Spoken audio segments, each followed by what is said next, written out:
ஒரு இனத்தின் கலாச்சாரம், பண்பாடு ஆகியவற்றின் திறவுகோலாக இருப்பது கலைகள். தமிழகத்தின் பல்வேறு கலைகள் இன்றும் அழியும் தருவாயில் உள்ளது.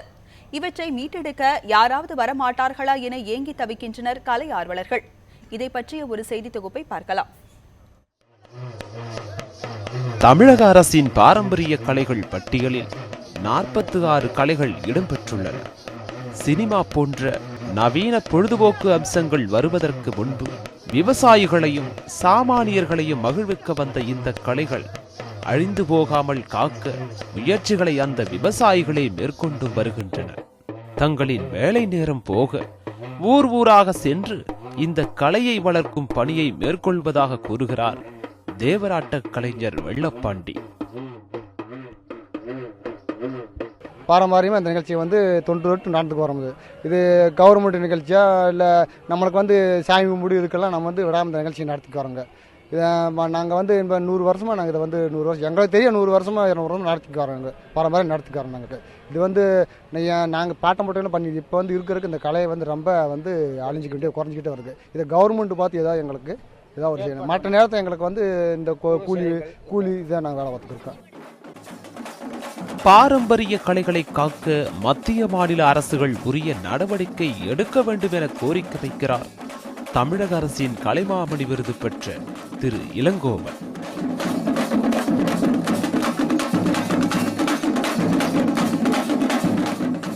எங்களுடைய வேண்டுகோள் என்னன்னா, மத்திய மாநில அரசாங்கங்கள் நம்மளுடைய கலைகளை, இப்போ பாரதியார் சொன்னார், 8 திக்கும் சென்று நம்ம கலைகளை கொண்டு சேர்ப்போம்னாரு. நம்மளுடைய கலைகளை 8 திக்கும் கொண்டு நம்ம பரப்புறதுக்கான முயற்சிகளை நம்ம தமிழக அரசும் மத்திய அரசும் எடுக்கணுங்கிறத இந்த ஒரு அற்புதமான நாளில் நான் தெரிவிச்சுக்கிறேன். நம்மளுடைய மத்திய அமைச்சர்கள் நிறைய பேர் இப்போ திருவள்ளுவரை பற்றி நமக்கு இந்த தருண் விஜய் எம்பி அவங்க எல்லாமே பண்ணுறாங்க. இந்த ஒரு சூழ்நிலையில் நம்மளுடைய அரசாங்கங்கள் இந்த ஒரு பெரும் முயற்சி எடுத்து இந்த கலைகளை உயிர்ப்பித்து ஒரு பெரிய அளவில் கொண்டு வரணுங்கிறத ஒரு வேண்டுகோளாக வைக்கிறோம். எத்தனை பிரச்சனைகள் இருந்தாலும் ஒரு ஆறுதலான விஷயமாக இருப்பது இளைய தலைமுறையினர் நமது பாரம்பரிய கலைகளை காக்க மிகுந்த ஆர்வத்துடன் இருப்பதுதான். சக நண்பர்களின் கேலி கிண்டல்கள் இருந்தாலும் நமது பாரம்பரிய கலைகள் அழிந்து விடாமல் இருக்க தொடர்ந்து இவற்றை கற்று வருவதாக கூறுகிறார் கல்லூரி மாணவி ஆபியா.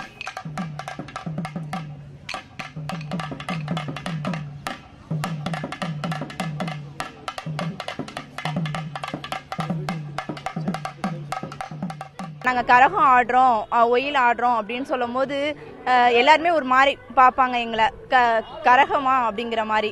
பட் அதுலேயும் நாங்கள் எல்லாத்தையும் ஃபேஸ் பண்ணி எங்களை நல்லா அதில் ஒரு இன்வால்வோட நாங்கள் பண்ணிக்கிட்டு இருக்கோம். ரொம்ப சந்தோஷமாக செய்கிறோம். 8 திக்கும் நமது பாரம்பரிய கலைகளை பரவச் செய்ய நாட்டின் பல்வேறு மாநிலங்களிலும் உலக நாடுகள் பலவற்றிலும் கலை நிகழ்ச்சிகளை நடத்த வழிவகை செய்ய வேண்டும் என்பதே ஒட்டுமொத்த கலைஞர்களின் ஒருமித்த குரலாக உள்ளது.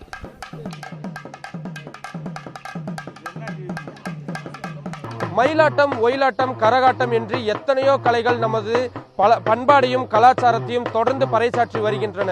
ஆனாலும் இந்த கலைகள் அனைத்தும் தற்பொழுது அழிவின் விளிம்பில் தற்பொழுது இருந்து வருகின்றது.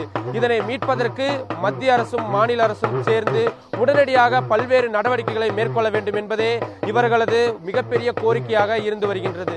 புதுடெல்லியிலிருந்து ஒளிப்பதிவாளர் நதீமுடன் நிரஞ்சன், நியூஸ் 7 தமிழ்.